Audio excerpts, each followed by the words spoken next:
Public Q&A presents AskReddit question. If you could wake up inside a video game world for a day, which one would it be and why? Ark. Just to see if I could die from dehydration. Love how in real life you take a couple days to die from dehydration, but not in Ark world. In Ark world you die after a few hours of Ark time. Risk it all to tame a velociraptor. A Trex eats you through a wall repeatedly for the whole 24 hours. Too many of these answers are games that are meant to simulate real life. Throw me in something absurd like Bert. I want to write a book about how I lived in a world with 2 dimensions. So Flatland. Didn't expect to see another Flatlander here. Translation. Oh, look at them with their fancy 2 dimensions. Let me just wait for this new Hogwarts Legacy game to come out. If it's a day of real time, then Civilization. I could live through the in-game centuries, traveling from city to city, and seeing all sorts of weird things like French pyramids and the Hanging Gardens of Detroit. You have been nuked by Gandhi. Gandhi has discovered the Manhattan Project. The Mahatma Project. He used to dip his head in oil and rub it all over my body. So that's why we haven't found the Hanging Gardens. You can't have shit in Detroit. You would come back so fucking traumatized after centuries of war, lol. Striking Vipers. Carl is online. That episode was fucking bizarre. WII Sports Resort. When we first got a WII, we made an avatar, or me, for each member of our extended family. My dad died soon after, age 86. Our daughters will be cycling along in the game, then I'll hear there's Granddad, as he'll have popped up by the side of the road, waving. Granddad's me is often on their WII basketball team, and is awesome apparently. This is really sweet. Well, it sounds like you're keeping that WII forever. Long live Granddad. It has always been my dream to vacation on Woohoo Island. I'd fly around in that little plane all day. I have flown in the virtual plane for hours. I know that island inside and out. It would be so cool to actually see it. So you've drowned your me's in the river tunnel. Matt would fuck you up. I am just trying to fly through the caves. Into the volcano. I thought I was the only one. I am pretty sure there's some points down there. This is the only right answer. What a beautiful place. Mass Effect. Can't it wait a bit, I am in the middle of some calibrations. Wheelbang, okay. ID need to mind meld with an Asari. Yup, see the amazing worlds. Since it's only a day too, you don't have to worry about the looming Lovecraftian threat of the Reapers that'll inevitably arrive. And this is my favorite comment on the Citadel. Portal. Because, you know, portals. Nah fam, you'll be a test subject. Fuck that. Portal is a very short game. Like an hour or 2 of dying in acid and falling through portals. Maps I have already done a couple times. Then I am at the surface, and I have the 22 hours remaining in my day to cause absolute fucking chaos with my portal gun. Super Mario Galaxy. Playing it as a kid, I always thought how cool and relaxing would be flying around the space and admire the wonderful scenery of the galaxies. Those coins have to worth something after the 24 hours. All fun and games till you get to the spider planet. Dead or alive? Beach volleyball. My man. But the way Denzel Washington says it. I am always going to be stuck with Rick and Morty, unfortunately. Damn mailman. On a similar note, any other stupid fan service why dating sim, for that matter. The idea of multiple gorgeous girls instantly falling in love with me simply for being kind of decent. It's all fun and games until you realize you're actually stuck in Doki Doki Literature Club. Edit. Thank you for the gold, friend. First gold ever for me. It's okay though, because Monica is best girl. One of 2 games that I own for the original Xbox. The other being Halo 2. BIOS Hawk. I want to get fucked up on plasmids. That's my first pick as well, but it would really scary in real life. I wonder if someday we'll see an even grittier remake of BioShock. Featuring Bigger Daddy. THICCFATHER. The Rapture really freaked me out back then. Guess I just played BIOS Hawk and Fallout alone a lot, and it sort of ingrained these awesome but eerie adventures in my memories. I want to see Rapture in its prime, not so much afterwards. Rapture in its prime would have been one hell of a sight to see. Play Burial at Sea. Spyro one time for the one time. First level of the first Spyro is my happy place Purple Heart. Artisan's home world. Elite Dangerous. To see some of those sights IRL would be epic. That would be amazing. Commander 07, the sights and sounds are so good. Tetris, I wonder how will it play out. Assuming I could still use cheat codes, the GTA universe. Fucking flying cars, sandstorms, jetpacks, hookers everywhere, flamethrower, and just go about causing random chaos. Plus you could literally jump out of a fighter jet going Mach 5, and go splat into the ground only to pay $5,000 to come back to life. Also you can commit crimes and either get away from the police, and have them forget or die, and then wake up with a small bill with no criminal record. I am not sure what happens when you get arrested. I have never allowed that to happen in all of the time I have invested in GTA LOL. When you get busted, you pay $5,000 as you would if you died and you lose your guns or ammo. Lego Star Wars: The Complete Saga. I used to play that shit all the time when I was younger. Same. I never got past the first level and just punched the Cantina band over and over. Probably Pokemon.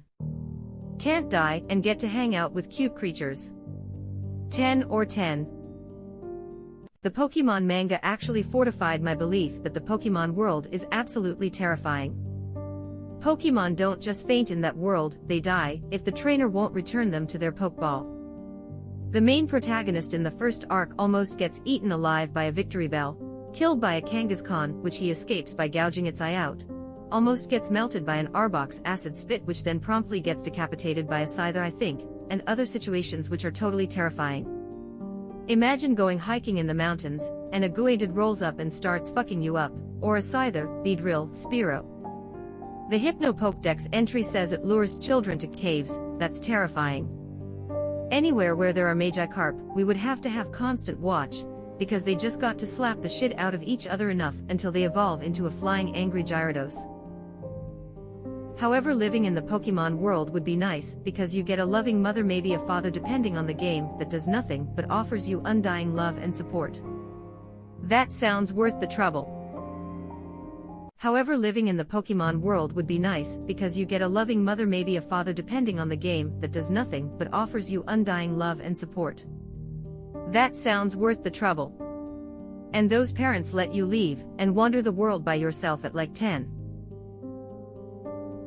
or a rabid tank rolling straight at you.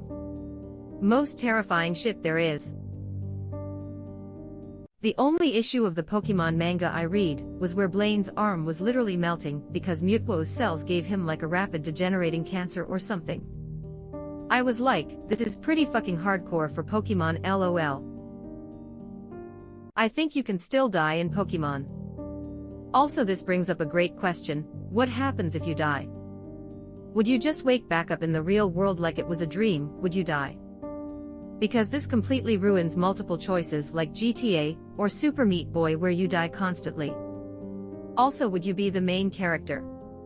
Because everyone knows Arthur Morgan is the best damn gunslinger in the Wild West, but would you, if you chose RDR2, be the best gunslinger in the West? You don't need a hypothetical scenario to play GTA, just book a flight to my country to experience it in real life. The ones they advertise on Pornhub. You won't last 2 minutes playing this game.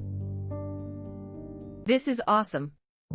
Wakes up in real life 2 minutes later. Fuck. Well, you lasted the 2 minutes, good job. 1 minute 59 seconds later, LOL. This guy tried the games. Spoiler. He did not come web address. Disney did not respond to a request for comment about Elsa's boobs. WTF, ha ha ha. Can you imagine being the media contact at Disney and receiving a legitimate request from Vice Media regarding Elsa's boobs? Leisure Suit Larry. Magna cum laude. Doom Devil Sign. The Slayer approves. You would die in 2 seconds, but okay. Yeah bro, but you're already in hell. You die and you go back to hell. It's the same lovely ambience whether you're dead or alive. Old school RuneScape. To experience Guyllina in all its glory firsthand, the exploration alone would suffice for lifelong bliss. After exploring, I'd probably finish the day off by slaying a dragon named Elverg. I'd love to max myself with an IRL POV. Minecraft but on peaceful mode, and I can keep my inventory if I die. Edit. Wow, this blew up. So many comments to respond to. I'll answer them here. I don't use mods. I mainly just like wandering around and searching for supplies and great places to set up a base. Raiding villages is also a fun time. In real life, spending a day in a world like this without monsters would be amazing. And thank you for the award, kind stranger. This is now my top comment. Seconded. I often dream of going off to an island and using wood and stone to make tools, then trying to smelt metals, and seeing how long it would take me to get back to like the 1700s level technology. Welcome to episode 203 of Fucking Up Forging Iron. You would not get there unless you brought detailed instructions on all the major technologies up to that point. The Sims 2. You basically have to make a dedicated effort to not succeed, or at least have a good, stable, easy life. You only get one day though. A standard day for my Sims typically entailed them training their skills for 20 hours straight, pissing on the floor, and going to work tired and hungry. So pretty much trading real life for real life. Dang, you're a cruel Sims master. I just use cheats and let mine woohoo and bunch of times and throw parties. Literally thought of this earlier. Skyrim. Seriously. You can make $5 for every piece of wood you chop. You don't even need to leave the city if you don't want to. Praying or drinking one potion cures any disease, plus the world of Skyrim is just cool in general. It's all good until the Dark Brotherhood or thugs come and kills you for knocking over a vase in a store or something. And then there's the dragons. The undead too, I reckon. The necromancers, the cannibals, the serial killers, evil gods, annoying gods, actual demons of every variety, crazy mages, killer ghosts, men-eating wolves, men-eating bears, men-eating tigers, men-eating bugs, men-eating crabs, men-eating fish, incompetent guards, vampires, hostile giants, bandits, werewolves, a whole civil war, elf supremacists, but maybe worst of all, vigilance of Stendar. Getting trapped in a soul gem, that's the worst. I always took that extra time to cast Soul Trap on people I particularly didn't like in that game. The big-ass spiders are already a deal-breaker for me. Sounds like an NPC life. And you know what happens to NPCs when a player character enters the chat and quick saves.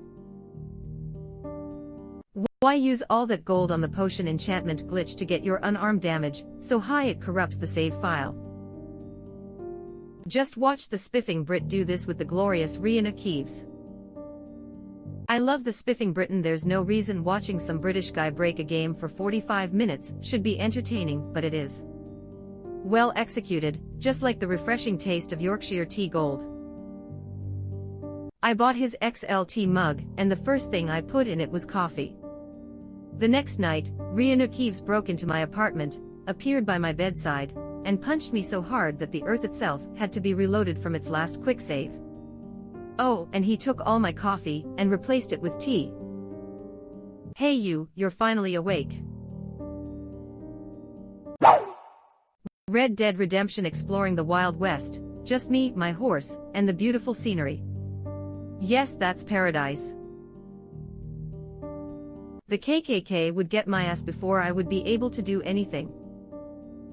If we're going by game representations, RDRS KKK ain't catching anything. Edit. They are catching fire. Face with tears of joy, face with tears of joy, you're right about that. I love tossing dynamite into their crowd then chasing them down. So good. The best part is you don't even have to do anything, it's scripted so that if you wait long enough they'll fuck themselves over. I saw one get crushed by a burning cross, LMAO. Same, but I am going to take Mary Beth on a date, LOL. Until you accidentally walk too close to the wrong person, and all of a sudden you're wanted everywhere. The Legend of Zelda. Breath of the Wild. I love how calm and serene the world can seem, and there are some beautiful locations to find and look at. But fuck me if I am going anywhere near Hyrule Castle. Though if this was in a post-game world, I would have no qualms about going anywhere. Edit. Everyone's talking about bulking up to take down enemies, meanwhile I just want to lie down in a grassy field and watch the sun rise. Meeting a Bokoblin camp while exploring, then being outnumbered. This literally just happened to me. 6 silver Bokoblins on horseback, all with bows, ambushed me. It's funny how Link has over a dozen ways to just fucking obliterate even enemies like that. Yes, if I could climb and run as well as Link, LOL. And use the glider. Borderlands 2. And I don't know why. You horny for Mossy or what? Honestly, the car stop is pretty cool though, that and shields, I guess. Catch a ride. Hey you're finally awake. Edit. Holy shit, this blew up. Destiny. Essentially unlimited lives. Crazy powers. Space exploration. I kill gods. What more can you ask for? I would choose the Destiny universe in the Golden Age. Imagine all that impressive stuff. SSX tricky. Damn, this just took me back. It's tricky, it's tricky. Assassin's Creed Odyssey. Palling around the beautiful Greek countryside, eating olives and drinking wine all day. Sailing the open seas and getting to interact with all the wonderful wildlife. Seeing epic plays, philosophical ramblings, or blood sport in some open-air theater. Sign me up. I would get killed by the wild hogs, but it would be worth it. Stardew Valley. I would love a break to just walk through nature and pick berries and fish. You know you can do these things in real life, right? In the world of Stardew Valley you can grow strawberries without squirrels stealing them all, sell them for $120 each minimum, and store them in a bin for years on end with zero loss of quality. The economics of that world make it a bit more appealing. And if you die you can sleep it off. Try that in the real world. You in there for a day, doubt you'd earn anything from crop harvesting. I would go mine for some gems. Pokemon. 100 double underlined, no questions asked. Pokemon has always been my answer for the last 20 years, and I don't see it changing anytime soon. Just seems like such a wonderful world to get to run around while befriending all the Pokemon. If I can hug a cute Pokemon and have a Jengar of my own which is cute, but not huggable because it's a ghost, I am okay with living in the Pokemon world. Pretty sure ghost Pokemon are tangible. How TF do they attack other Pokemon or take damage if they aren't? But humans are normal type. Just wander along and run into a Pokemon that will probably steal your freaking soul. All love and harmony in that game. It's literally designed as a perfect utopia with the occasional pathetic and unthreatening gang that never actually harms you. I would love to be in Warframe as a Tenno cause it would just be so damn fun. Then here come the Grina and Corpus to fuck up your day. Skyrim. 10 or 10 you bet your ass I would smash Ela the Huntress. She would definitely smash your skull. That's why my answer is mod Skyrim with God mode on. Now I can do just about anything for 24-hour, fuck it crashed. Animal Crossing NH. I just want to live on my damn island. Broken Heart edit. Wow, holy crap. I have only ever had 100 upvotes on a comment, so thanks y'all, and thank you so much for my first award. Same. And catch butterflies and water flowers and hug my villagers. Making over 100k from shaking some trees, and selling fruit, and cute animals being my friend. I can't believe I had to scroll that far to find it. Nekoper not horny, just want to be happy. Le Solile looks like it has dope tea and pastries. Oh, and cat girls. I feel like raw-dogging cat girls over the kitchen counters on a regular basis has to violate some kind of hygiene regulation. The Witcher 3, any dialogue that has sex as an option and Geralt is game. Only if I could be into Saint. Drinking wine, enjoying the scenery, getting my box beat up by the White Wolf when he runs through town to sell his loot. Yeah, if I were to choose, that world to Saint would have to be the mandatory location. The rest of the continent is in a really violent conflict. This was all I could think about. You're in the world as you, not Geralt, and the world is super fucked for the average person, especially outside of Toussaint. Metroid. I will probably die before the day is complete, but I want to see that beautiful armor that Samus wears, and I don't think it's possible to use it, but just touching and looking at it's enough for me. I would die being a happy woman. I love armors. Edit. Thank you all for your comments. My first gold is for my love for armors, LOL. Nintendo dogs. Imagine playing with insane amounts of different dog breeds. Undertale, the pacifist route. I think I would like to hang with Sans and Papyrus, and Toriel seems like she'd be nice to me too. But do you have the determination? Animal Crossing. I'd love to spend a day on my island, plus I feel it would be very relaxing and nice break from all the craziness of 2020. I want to tell my favorite villager that he's my favorite. Except for the damn scorpions and tarantulas, I'd love to live in Animal Crossing too. Wow! You are still with us. Thanks for being such a nice person. As long as you are here, why not like this video and subscribe to our channel? Also, you can press the bell icon, so you won't miss any future uploads.